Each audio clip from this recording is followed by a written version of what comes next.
Hello guys, നമ്മൾ ഇന്നൊരു മെഴുകുതിരി ഉണ്ടാക്കാൻ പോവുകയാണ്. വളരെ സിമ്പിളായിട്ട് നമുക്ക് ഉണ്ടാക്കാൻ പറ്റും.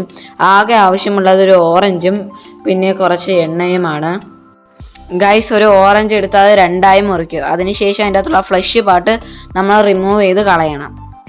പക്ഷേ ഒരു കാര്യം ശ്രദ്ധിക്കണം, അതിനകത്ത് നാരുകളുണ്ട്, അത് റിമൂവ് ചെയ്ത് കളയരുത്. അതാണ് പിന്നെ നമ്മൾ തിരിയായിട്ട് ഉപയോഗിക്കുന്നത്. അതിനുശേഷം നമ്മൾ ഇത് എണ്ണ ഒഴിച്ച് കത്തിക്കുക. നമ്മുടെ simple orange shell candle light ready.